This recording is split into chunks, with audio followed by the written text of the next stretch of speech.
చిరంజీవికి మళ్ళీ వరించనున్న కేంద్ర మంత్రి పదవి. మోడీ లిస్టులో మెగాస్టార్ పేరు. అవును, మీరు విన్నది నిజమే. చిరంజీవి కేంద్ర మంత్రిగా టూరిజం మినిస్టర్గా సేవలందించిన విషయం మనకు తెలిసిందే. అయితే అది అప్పటి కాంగ్రెస్ ప్రభుత్వంలో.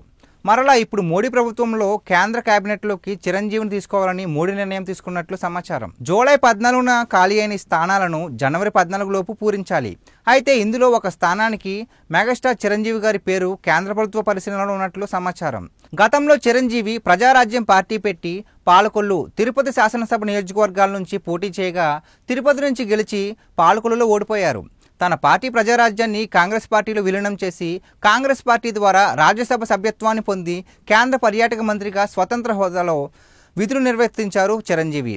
మరలా ఇప్పుడు కేంద్ర మంత్రి హోదా అంటే మామూలు విషయం కాదు. ఇప్పటికే తమ్ముడు పవన్ కళ్యాణ్ ఏపీ డిప్యూటీ సీఎంగా ఉన్నారు. ఇంకో తమ్ముడు నాగబాబుని కూడా ఈ మధ్యనే ఆంధ్ర కేబినెట్లోకి తీసుకున్నట్లు చంద్రబాబు ప్రకటించారు.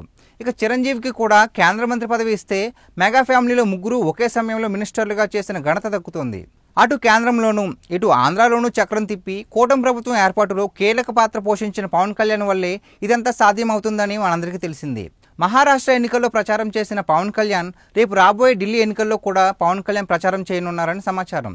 రాష్ట్ర రాజకీయాలతో పాటు జాతీయ రాజకీయాల్లో చక్రం తిప్పుతున్న పవన్ కళ్యాణ్ని మోడీ మొదట కేంద్ర మంత్రిని చేద్దామనుకున్నారు.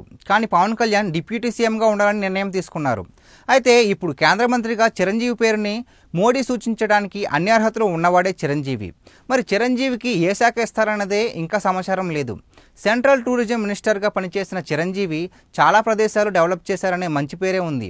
మరలా టూరిజం మినిస్టరే ఇస్తారా లేక సినిమాటోగ్రఫీ ఇస్తారా అనేది తేలాల్సి ఉంది.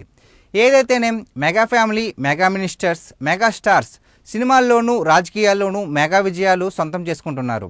దీనిపై మీ అభిప్రాయం ఏంటో కామెంట్ చేయండి. వీడియో నచ్చితే లైక్ చేసి మా ఛానల్ సబ్స్క్రైబ్ చేసుకోండి.